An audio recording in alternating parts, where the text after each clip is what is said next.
Catherine Pierce stood before the assembled leaders of humanity, with the voting results displayed on screens around her. Through the consciousness network, billions of people watched and waited. The silence's presence filled the space around them, patient and ancient. 83% of humanity has voted to remain as we are, Catherine announced. Her voice was steady despite her age and the weight of the moment. We choose to continue as humans with all the fear and uncertainty that comes with it. The silence responded immediately. You surprise us. Most species choose transcendence when offered. They seek escape from mortality and fear. We're not most species, Derek Hamilton said from his wheelchair. At 94, he had seen this crisis from beginning to end. Humans have always been afraid of something. Death, darkness, the unknown. But fear never stopped us from exploring, creating, or living. You understand the consequences? The silence asked. The universe contains dangers we cannot protect you from. Aggressive civilizations that passed our test but became hostile. Natural phenomena that destroy worlds. Existential threats you cannot yet imagine. You will face these alone. We understand, Helen Carter said. She thought of the 50 years she had devoted to Project Legacy, all the people who had worked and died to reach this moment. But being alone is part of being human too. We've always faced the universe with just ourselves to rely on. The silence communicated acceptance. Then we honor your choice, but know that some of your number wish to join us. Will you deny them? Catherine looked at the voting data. 17% of humanity, nearly 1 billion people, had voted to transcend. They wanted to join the silence and escape the limitations of physical existence. No, Catherine said. We don't deny anyone their choice. Those who wish to join you may do so. We ask only that they be allowed to say goodbye first. This is acceptable, the silence replied. Over the next week, families across human space said difficult goodbyes. Parents who chose transcendence hugged their children one last time. Friends who had known each other for decades shared final conversations. Couples separated by different choices spent their last days together. Some people changed their votes during this time. A few who had chosen transcendence decided to remain human after all. Others who had voted to stay decided to join the silence. Catherine allowed all changes, believing that such an important choice deserved full freedom. Finally, the day came. Those who chose transcendence gathered in designated locations. They simply closed their eyes and let go of their physical forms. Their bodies remained alive but empty, as their consciousness merged with the silence. Medical teams would care for these empty vessels, though no one expected the transcended to ever return. The silence spoke to humanity one final time. We leave you now, but first a gift for your courage. Information flooded through the consciousness network. Coordinates to other civilizations in distant galaxies that had also passed the test and chosen to remain physical. Humanity wasn't alone in the universe after all. Others had made the same choice, faced the same fears, and continued despite them. Seek them out when you are ready, the silence communicated. Build alliances or stand apart as you choose. But know that the universe is larger and stranger than you imagine. The test you passed was only the beginning. Then the presence withdrew. Not suddenly, but gradually, like fog lifting at sunrise. Within hours, the silence was gone completely. The 50-year-old pressure that had weighed on humanity vanished. The silence after the silence was almost overwhelming. Derek Hamilton sat in his wheelchair and laughed. It started as a chuckle but grew into full laughter that shook his old body. Others joined him. Soon the entire observation deck was filled with laughter and tears and hugs. They had survived. Humanity had faced extinction and come through the other side. Not unchanged, but still themselves. Catherine Pierce called an emergency session of the Galactic Assembly. Every colony sent representatives. The mood was cautious celebration mixed with uncertainty about what came next. We have much to discuss, Catherine began. The silence gave us coordinates to other civilizations. Do we contact them? Do we prepare for the new threats we were warned about? Do we continue Project Legacy or disband it? Kyle Mason stood up. As one of the Countdown Generation's elected representatives, he spoke for those who had grown up under the threat. We do what we've always done. We live, we explore, we create. But now we do it without fear controlling us. Fear will always be part of human experience, Danielle Foster added. She was Kyle's colleague in the assembly. But we've proven we can live with fear without letting it stop us. That's what makes us human. The assembly voted on several measures. Project Legacy would continue, but now focused on exploration and understanding rather than just survival. Admiral Stone's secret military programs were revealed and brought under Assembly oversight. The facilities built by Vincent Shaw's Surrender Coalition would be converted into educational centers. New ships would be built to seek out the civilizations the Silence had told them about. First contact protocols were developed. Humanity was stepping into a larger universe, aware of dangers but not paralyzed by them. Helen Carter retired from Project Legacy leadership but stayed on as an advisor. She spent her remaining years writing about the experience, documenting everything humanity had learned. Her book became required reading in schools across all human colonies. Derek Hamilton died peacefully at age 96, surrounded by family. His last words were about the stars and how much more there was to discover. The Horizon's Edge, his old ship, was preserved as a museum orbiting Earth. Catherine Pierce served 10 more years as Assembly Director before retiring at age 117. She spent her final years on a small colony world, teaching young people about leadership and the importance of making hard choices with integrity. The Countdown generation took over leadership roles across human civilization. They brought with them a different perspective, one shaped by growing up under threat.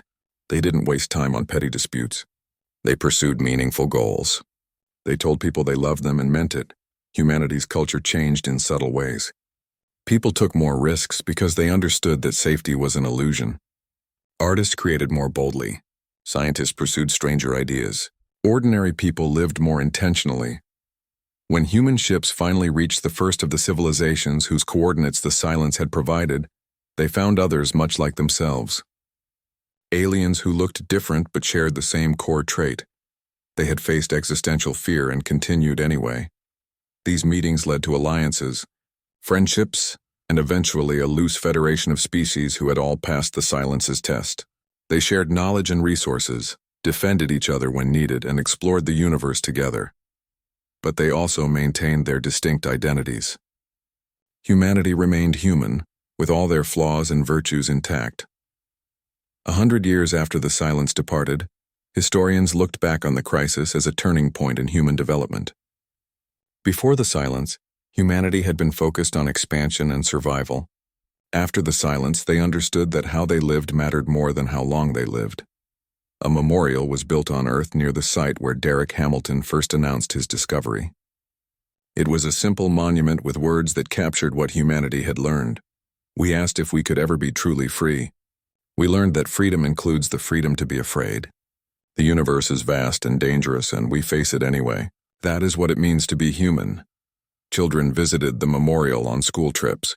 They learned about the 50 years of fear, the debates and conflicts, the ultimate choice humanity made. Teachers emphasized one lesson above all. Fear is natural, but it doesn't have to control you. Kyle Mason became director of the Galactic Assembly at age 50. In his inaugural speech, he addressed the children of his generation, those who would grow up without the countdown hanging over them. "You won't face the Silence," he said. "But you'll face other challenges. The universe is full of things to fear. Your choice is the same one we faced. Do you let fear stop you, or do you live anyway?" Humanity chose to live. They explored new worlds, made contact with strange civilizations, faced dangers both natural and created. Some of those dangers destroyed colonies or cost lives. The universe was exactly as harsh as the Silence had warned, but humanity persisted. When they encountered hostile aliens, they defended themselves with courage. When natural disasters struck, they rebuilt. When they made mistakes, they learned from them. They were afraid often. Fear never went away, but it became something they lived with rather than something that lived in control of them. Danielle Foster, in her old age, was asked if humanity had made the right choice in refusing transcendence. She thought about the question carefully before answering. "I don't know if it was the right choice," she said, "but it was our choice. We chose to remain human, with all the pain and joy that brings. We chose to face the universe as ourselves, and I think that matters more than whether we made the safest choice." The consciousness network that Project Legacy had created remained active. It allowed humans across vast distances to share experiences and feelings while maintaining their individuality. It became a tool for connection rather than control. The countdown reached 0 on a Tuesday. Derek Hamilton was 94 years old now, confined to a wheelchair but still sharp-minded. He sat in the observation deck of New Geneva Station alongside other leaders of humanity. Catherine Pierce was there, now 107 years old, kept alive by medical technology. Dr. Helen Carter sat nearby, 73 and gray but determined to see this through. The younger generation was represented too. People in their 20s and 30s who had been born into the countdown and never knew a world without the threat of the silence hanging over them. "Anything on the sensors?" Derek asked. A young technician named Kyle Mason checked his screens. He was 28 years old with the calm manner that typified the countdown generation. "Nothing yet, sir. All systems normal." But everyone knew that wouldn't last. The silence didn't arrive like a ship or an army. There was no warning, no approach on sensors. One moment space was empty and normal. The next moment everything changed. Helen felt it first. A presence in her mind, not threatening but undeniably there.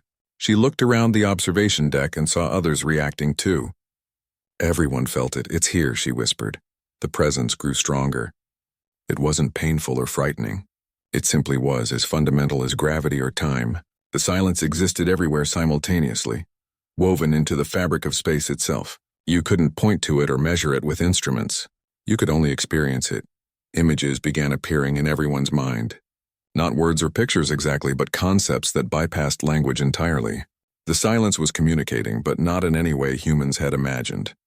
Derek understood first, maybe because he had seen the alien database all those years ago. The silence was examining them.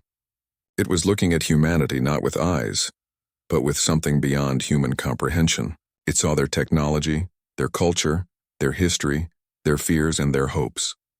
"Activate the consciousness network," Helen said.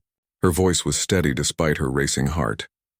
Marcus Webb, now 70 and still brilliant, had stayed on Earth to manage the technical aspects. Through quantum communication, his voice reached them instantly. "Activating now." Project Legacy's greatest achievement came online. Across all 17 colonies, billions of humans connected through technology that operated on principles the silence couldn't detect, because no other civilization had ever developed it this way. The network didn't control minds or steal thoughts. It simply allowed humanity to share who they were. The silence received a flood of information, but not technical specifications or military capabilities. It received stories. A farmer on Mars shared the memory of teaching his daughter to grow food in artificial soil, the pride he felt when she harvested her first crop, the hope that someday Mars would have real farms under open sky. A teacher on Europa shared decades of helping children learn, the satisfaction of watching young minds grasp difficult concepts, the belief that education was how humanity improved itself. A doctor on Earth shared memories of patients saved and patients lost, the exhaustion of long shifts during epidemics, the joy of telling parents their child would survive. An artist on New Geneva Station shared the drive to create beauty, even knowing it might not last, the need to express human experience in color and form, the defiance of making art in the face of extinction. Billions of human experiences flowed through the network into the silence's awareness. Joy and sorrow, courage and fear, love and loss, hope and despair, the full spectrum of what it meant to be human. And through it all ran a single thread. Humanity was afraid, but fear didn't stop them. The silence responded. Concepts flowed back into human consciousness. The silence revealed its nature, not in words but in understanding that appeared directly in their minds. It was not a single entity, but a distributed intelligence that had existed for millions of years. It had watched countless civilizations rise and fall. Most species eventually threatened the balance of the cosmos, either through destructive technology or aggressive expansion. The silence prevented this by eliminating civilizations that followed dangerous patterns. The countdown wasn't a timer until destruction. It was a measure of how much fear a civilization could endure while revealing their true nature. Most species collapsed within years of learning about the silence. They tore themselves apart with panic, proving they couldn't handle challenges beyond their understanding. Some species responded with immediate aggression, building weapons and attacking anything they perceived as a threat. These civilizations were especially dangerous and were removed quickly. A few species tried to hide by abandoning technology and returning to primitive existence. But this proved they would rather surrender their progress than face their fears. The silence judged them unworthy of the cosmos, too. In all its millions of years, the silence had only rarely encountered civilizations that responded differently. Humanity was one of them. You endured, the silence communicated. The concept appeared in every human mind simultaneously. You knew fear for 50 years. You suffered attacks from within. Your species fractured and fought, yet you continued. You created. You loved. You grew. Derek felt tears on his face. 50 years of fear, 50 years of uncertainty, and it had all been a test. A test humanity had passed just by continuing to be human. But the silence wasn't finished. Now you must choose, it communicated. Two options appeared in human consciousness, clear and distinct. The first option, humanity could join the silence. They would transcend their physical forms and become part of the distributed intelligence that curated the cosmos. They would gain knowledge beyond imagination, power beyond measure, and effective immortality. But they would lose their individuality. They would become watchers instead of participants in the universe's ongoing story. The second option, humanity could continue as they were. They would remain physical beings, vulnerable and finite. The silence would leave them alone, but it would also provide no further help. And the universe contained threats far worse than the silence. Other civilizations had survived the test only to fall to dangers the silence couldn't or wouldn't protect them from. You must decide, the silence communicated. All of humanity together. Catherine Pierce struggled to her feet despite her age. How long do we have to choose? As long as you need, the silence replied. But know that delay is itself a choice. To not decide is to remain in fear. The presence faded slightly, giving humanity space to think. The observation deck erupted in discussion. Through the consciousness network, billions of humans across 17 colonies began debating. The network allowed them to share thoughts and feelings without forcing agreement. Everyone would have to make their own choice. We need to vote, Catherine said. This is too important for leaders to decide alone.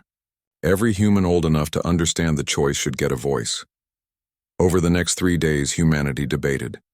Some argued for joining the silence and escaping the dangers of physical existence. Why continue to struggle when peace was offered? Others wanted to remain human despite the risks. They argued that struggle gave life meaning. Safety without challenge wasn't really living. Kyle Mason spoke for many in the countdown generation. We've lived our whole lives with fear, he said in a broadcast that reached every colony. We know we might die. We've always known. But we lived anyway. We made friends, fell in love, created things, had adventures. If we join the silence, we might be safe, but we won't be us anymore. A young woman named Danielle Foster added her voice. My grandmother told me that being human means being afraid and doing things anyway. If we give up being human to escape fear, haven't we already lost what makes us worth saving? The voting took 2 days. Every human cast their choice. Yes to join the silence or no to remain human. When the results came in, Catherine Pierce announced them to the waiting silence. We've made our decision. 20 years had passed since Derek Hamilton discovered the silence. The countdown now showed less than 30 years remaining. Dr. Helen Carter stood in the main laboratory of Project Legacy on Earth. The facility was built underground, protected from space debris and potential attacks. Around her, hundreds of scientists worked at stations filled with equipment that hadn't existed 2 decades ago. Helen was 52 now. Her hair had gone gray early from stress and long hours. She directed the largest scientific project in human history, and some days the weight of it felt crushing. Dr. Carter, we have the results from the quantum tests, said Marcus Webb, her chief engineer. He was a tall man in his 40s who rarely smiled but always delivered results. Helen walked over to his station. Marcus showed her data on holographic screens that floated in the air. The numbers and patterns meant nothing to most people, but Helen understood them perfectly. The signature is different, Marcus explained. Every technology humanity developed before followed certain patterns. Energy use, quantum fields, dimensional stress, all of it created signatures that we think the silence can detect. But this new approach creates different signatures. Different enough? Helen asked. Maybe, Marcus said. We won't know until the silence arrives. But it's the best chance we have. Project Legacy had been working on this for years. They studied the data from the alien database and found patterns. Every extinct civilization had developed technology in similar ways. They all used similar energy sources, similar materials, similar mathematical approaches. The silence seemed to respond to these patterns. So Project Legacy developed technology differently. Instead of bigger engines, they worked on consciousness expansion. Instead of powerful weapons, they researched quantum communication across impossible distances. Instead of following the same path as dead civilizations, they created new paths entirely. But not everyone supported this work. Helen received reports every day about attacks on Project Legacy facilities. Vincent Shaw's followers had grown into a movement called the Surrender Coalition. They believed any technology was dangerous and tried to destroy research sites. Last month, they had bombed a laboratory on the moon colony. 12 scientists died. We've increased security, Marcus said, seeing the concern on Helen's face. Admiral Stone's people are protecting all our facilities now. That brought its own problems. Admiral Stone had publicly supported Project Legacy, but Helen knew he was running his own secret programs. Military ships disappeared for months at a time. Resources went missing. Stone was building something and he wasn't sharing information with the assembly. Have you heard from Claire Jensen lately? Helen asked, changing the subject. She's still traveling between colonies, Marcus said. Last I heard, she was on New Geneva Station. Dr. Claire Jensen was Project Legacy's anthropologist. While Helen and Marcus worked on technology, Claire studied humanity itself. She traveled to every human settlement, documenting stories, cultures, and the ways people were adapting to life under the countdown. Helen wished Claire was here now. She needed her friend's perspective. The door to the laboratory opened. Catherine Pierce walked in, accompanied by security officers. The director looked older than her 78 years.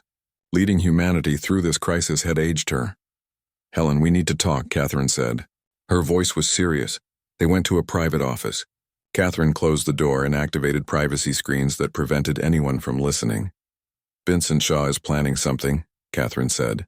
Our intelligence suggests he's going to attack this facility. The main one, here. Helen felt cold. When? Soon, maybe days. His people have acquired military weapons. They think by destroying Project Legacy, they can force humanity to abandon technology and save us from the silence. That's insane, Helen said. Destroying our work won't stop the countdown. Fear makes people do insane things, Catherine said. I'm evacuating non-essential personnel. But I need you to copy all our research to secure locations. If Shaw succeeds in destroying this facility, we can't lose everything we've learned. Helen started making calls immediately. Over the next 3 days, Project Legacy personnel worked around the clock to copy decades of research. They uploaded data to satellites, transferred it to other colonies, and even encoded it in ways that could survive if all human technology was destroyed. On the 4th day, Vincent Shaw's people attacked. They came at night, hundreds of them.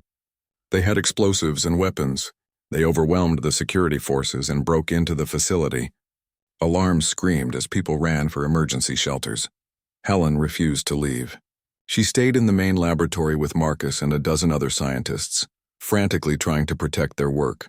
They could hear explosions getting closer. Then Admiral Stone arrived. His military ships had been orbiting Earth secretly. When the attack began, they descended. Soldiers in combat armor stormed the facility and fought Shaw's people in the corridors. The battle was brief but violent.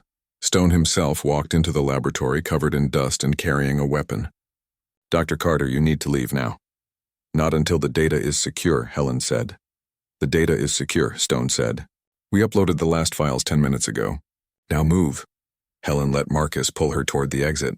As they ran through the corridor, she saw the damage. Parts of the facility were destroyed.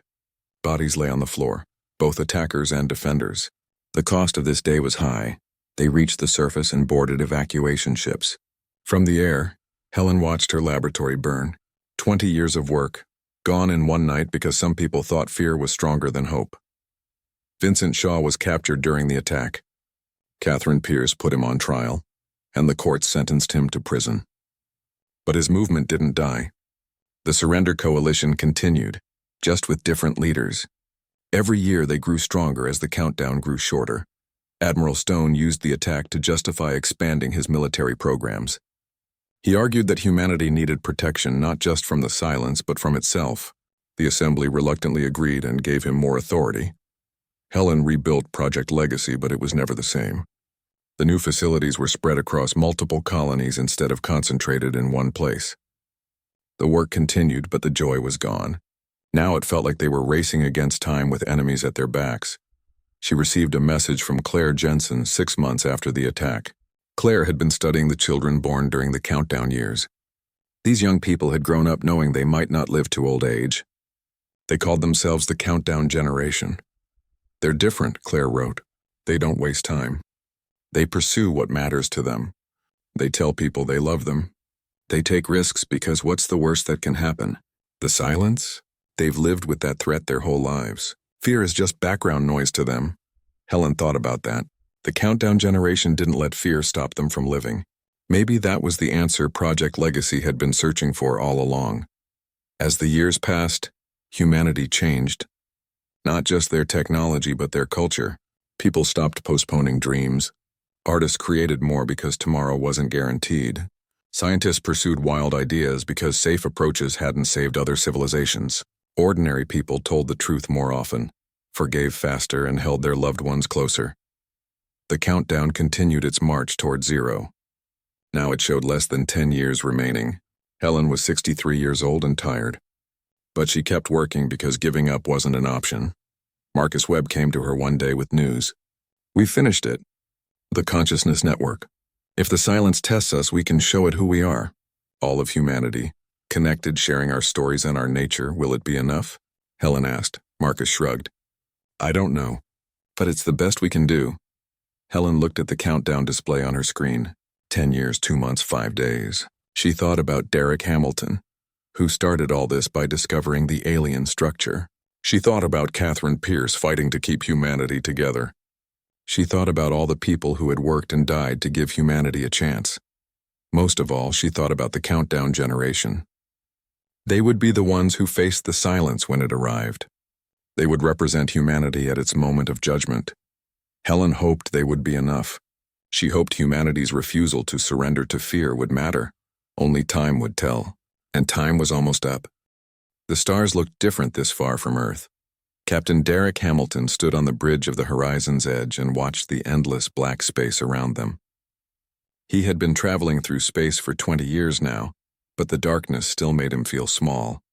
Derek was 45 years old with gray hair starting to show at his temples. He commanded a crew of 60 people on a ship designed to explore places no human had ever seen before. Today they were near a star system called Kepler 442, billions of miles from the nearest human colony. "Captain, we're picking up something strange," said Lisa Morgan from her station. She was the chief science officer, a woman in her 30s with sharp eyes that missed nothing.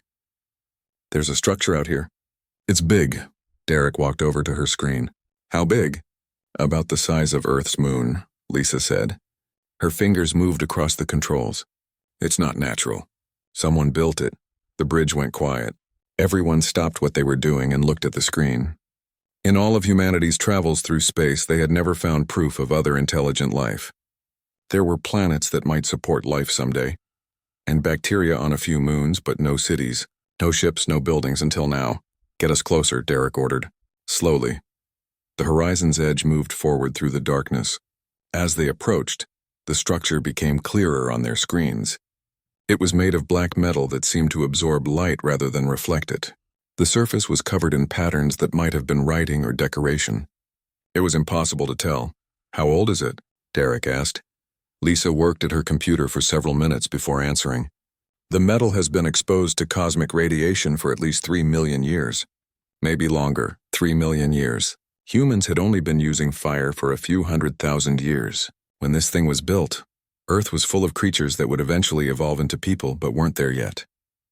"Any signs of power? Any signals?" "Nothing," Lisa said. "It's completely dead. Has been for a very long time." Derek made his decision. "Prepare a boarding team." "I'm going over there." Lisa looked at him with concern. "Captain, we don't know what's inside. It could be dangerous." "That's why I'm going myself," Derek said. "If something goes wrong, the ship needs you here to get everyone home." 2 hours later, Derek floated through space in his suit toward the alien structure. 3 other crew members came with him. Lisa, who insisted on coming despite his objections, a security officer named Carl Hughes, and an engineer named Paula Scott. They all carried lights, tools, and cameras to record everything they found. The structure had no obvious doors, but Paula found a section of wall that responded to touch. It slid open silently, revealing a dark corridor inside. The team entered carefully. Inside, the structure was even stranger than outside. The corridors were too tall for humans, maybe 15 feet high. The walls glowed with a faint blue light that seemed to come from nowhere. There was no dust, no debris, nothing that showed age except the emptiness.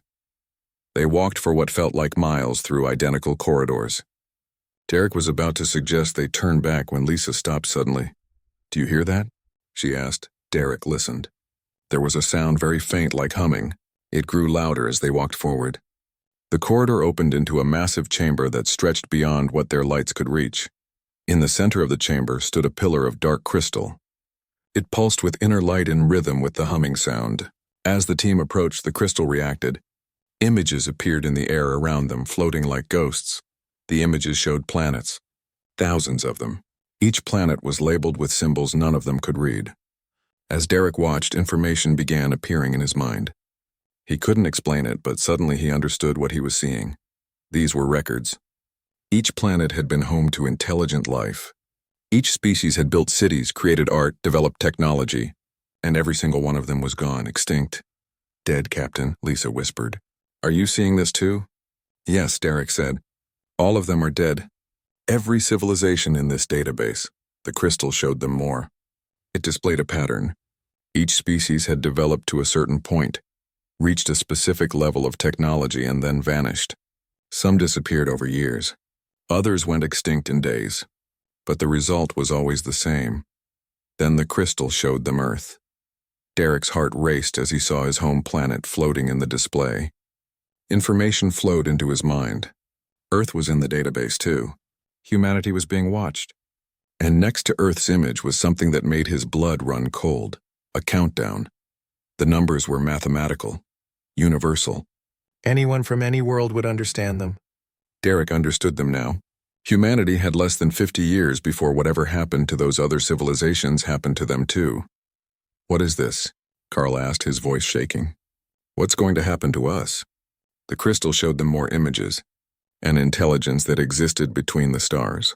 Something vast and old that watched civilizations grow. The ancient species that built this structure called it the silence. When civilizations reached a certain point, the silence came. And when it came, civilizations ended. "We need to document everything," Lisa said. She was already recording with every camera she had. "We need proof." They spent 6 hours in that chamber. The crystal showed them everything it knew about the silence. It showed them how other species reacted when they learned the truth. Most collapsed into chaos. Their civilizations tore themselves apart with fear and panic. A few tried to fight, building weapons and armies. They vanished even faster. Some species tried to hide. They destroyed their technology and returned to primitive life, hoping the silence wouldn't notice them. It noticed anyway. The silence always noticed. Derek felt sick. He had come out here to explore the unknown, to expand humanity's knowledge. Instead, he had found a death sentence for his entire species. "What do we do?" Paula asked. "Do we tell people back home?" That was the question Derek had been asking himself.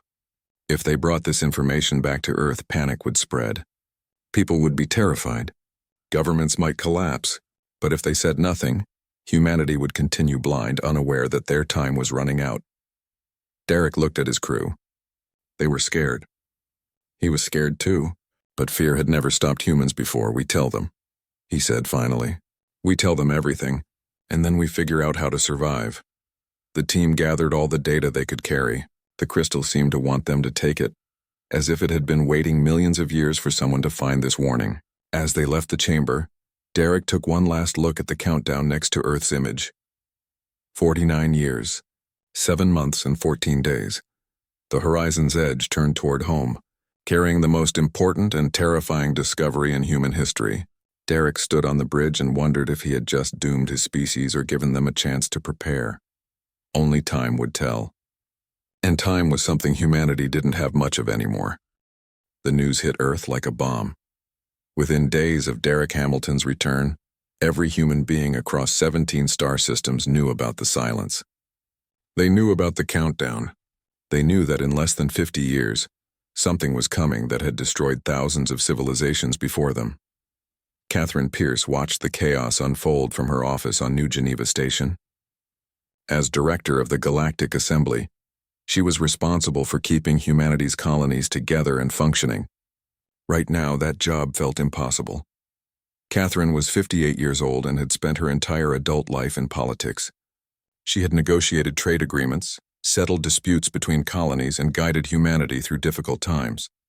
But nothing had prepared her for this. Her office window looked out over the station's main hub. Usually it was full of people going about their business. Today, crowds gathered in angry groups. Some people were crying, others were shouting. Security officers tried to keep the peace, but even they looked scared. "Director Pierce, the assembly is ready for you," her assistant said through the intercom. Catherine took a deep breath and walked to the council chamber. Inside, representatives from all 17 human colonies waited. The room was designed to hold calm, rational discussions about laws and resources. Today it felt like a powder keg about to explode. She took her seat at the center of the curved table. "I know everyone has seen the data from the horizon's edge. I know you're all scared. I am too. But we need to decide how humanity will respond to this threat." "Respond?" shouted a representative from the Mars colony. "How do you respond to extinction? We're dead, all of us. In 50 years, we'll be just another entry in that alien database." "We don't know that for certain," Catherine said, trying to keep her voice steady. "Don't we?" The representative pulled up holographic images from Derek's discovery.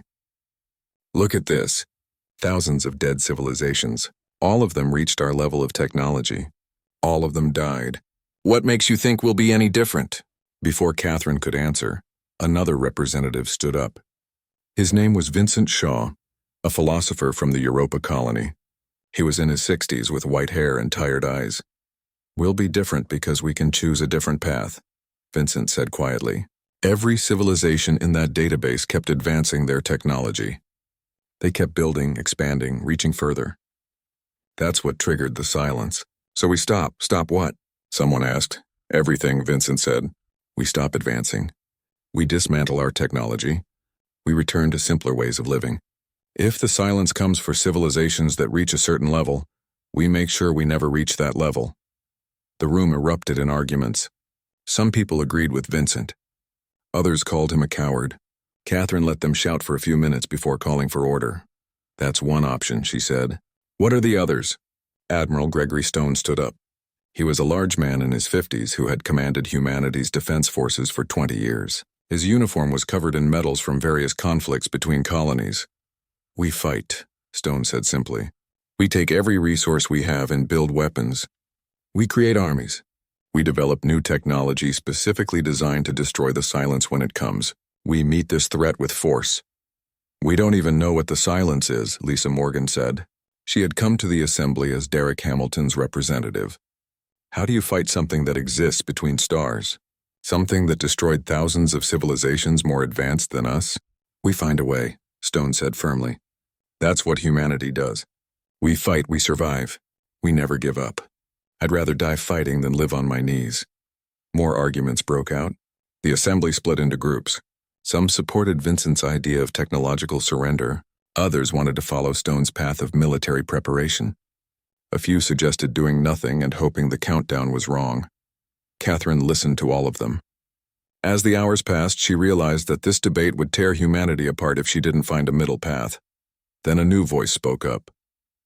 Dr. Helen Carter was a young scientist from Earth, only 32 years old. She had been studying the data from Derek's discovery more carefully than anyone else. "I think we're asking the wrong questions," Helen said. "We're asking whether to fight or surrender. But what if the silence isn't a predator? What if it's a test?" The room went quiet. Everyone turned to look at her. "Explain," Catherine said. Helen pulled up images from the alien database. "Look at the pattern. Every species that encountered the silence responded the same way. They either collapsed from fear or attacked blindly. Both responses show a civilization that can't handle challenges beyond their understanding. What if that's what the silence is checking for?" "You think it's testing us?" Vincent asked. "Maybe," Helen said. "Or maybe it's filtering out civilizations that would be dangerous if they advanced further. Think about it. A species that panics and destroys itself isn't ready for the challenges of deep space. A species that attacks everything it doesn't understand would eventually threaten others. So what do you suggest we do? Stone asked. We do what no other civilization has done, Helen said. We acknowledge our fear without letting it control us. We prepare without becoming violent. We study the silence instead of just reacting to it. We show that humanity can face the unknown with wisdom, not just courage or cowardice. Catherine felt something shift in the room. Helen's words made sense in a way that neither Vincent's surrender nor Stone's aggression did. How would this work? Catherine asked. We create a project, Helen said. We bring together our best scientists, philosophers, engineers, and thinkers. We study the silence. We study ourselves. We prepare humanity not just to survive, but to prove we deserve to survive. We don't give up our technology, but we don't just build weapons either. We evolve. The debate continued for days. Representatives argued about every detail. Some colonies threatened to leave the assembly and pursue their own strategies. The Mars colony wanted to follow Vincent's path. The military colonies supported Stone. Earth and several other worlds were interested in Helen's approach. Catherine barely slept during those days. She met with leaders privately, trying to build support for a unified response. She knew that if humanity split into different factions, each pursuing their own strategy, it would weaken them all. Finally, after a week of negotiations, Catherine called for a vote. The question was simple. Would humanity follow Helen Carter's plan? The vote was close. Some colonies voted against it, but enough supported the idea that it passed. Catherine announced the decision to all of humanity. We will create Project Legacy, she said in a broadcast that reached every human settlement. This project will be our response to the silence. We won't surrender our progress. We won't blindly attack. We will study, learn, and grow. We will show the universe that humanity can face fear with wisdom. Not everyone was happy with the decision. Vincent Shaw gave speeches calling it a mistake. He said humanity should abandon technology immediately. Some people listened to him and began forming communities that rejected modern tools. Admiral Stone publicly supported the project, but privately he was furious. He believed humanity needed weapons, not philosophy. He began diverting military resources to secret research facilities, developing weapons that the assembly knew nothing about. Despite the opposition, Project Legacy began. Helen Carter assembled teams from every colony. Scientists, artists, engineers, teachers, and leaders all joined. Their goal was simple in concept but difficult in practice. Understand what makes humanity special, and prepare to demonstrate it when the silence arrived. Catherine watched the project grow and hoped she had made the right choice. The countdown continued, marking each day that passed. 50 years seemed like a long time, but she knew it would pass quickly. In her quiet moments, Catherine wondered if any choice could save humanity. But she pushed those thoughts aside. Fear was natural, but it couldn't be allowed to make decisions. Humanity had chosen its path. Now they had to walk it together into an uncertain future.